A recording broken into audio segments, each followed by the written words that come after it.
Yo, what's up, YouTube? It's your boy Spirit Light Body. What's happening, y'all? Hey, man. I just wanted to drop this video real quick, man. I got a very important message from Mother Nature. All right, so we got caught in the middle of this gigantic storm yesterday. I'm talking like pieces of hail smacking the window, and tree limbs and branches and stuff flying down all around us. It got to a point where you couldn't see anything but just water and, you know, stuff smacking the windshield. And so it started to let up a little bit, and we go to try and get out of there because we were surrounded by trees.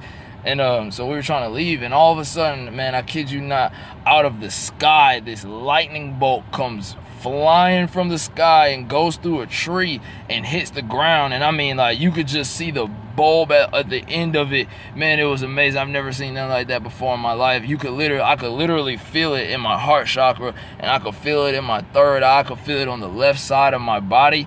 Man, I'm telling you, man, that was so crazy. It was like, yo, sorry, excuse my crazy sound effects, but that's what it was like, man.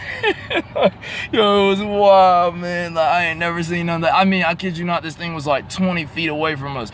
We was in our van, and then my uncle and aunt or whatever, they were in the car in front of us. They were in his truck, man. I mean, it was maybe like, you know, maybe 10 feet in front of him and maybe 20 from us. I mean, man, I've never seen nothing like that before in my life. But the crazy thing is that as all that was happening, I had asked the Most High, I was like, Most High, surround and protect us, you know. And then as we were getting ready to leave, that happened. To me, that was a message, you know, saying that, yo, do you see this power right here? If I wanted to destroy you, I could. So therefore, you see, I'm letting you go. I'm protecting you. And I felt good after that, man. And yo, we was good. We made it through. All right, man. So, yo, Mother Nature is in control. That's why we're seeing all these storms and stuff happening like this. Like, man, just trust in nature, man, and yo, do what you can, man, to stay out of harm's way. I don't know what else to say, man. Like, yo, keep your eyes open, man. Stay alert out there, y'all. Stay alert. Pay attention to your surroundings at all times, man, because you never know, man. Peace and love to all y'all, man. And so it is. One love, one heart, one spirit.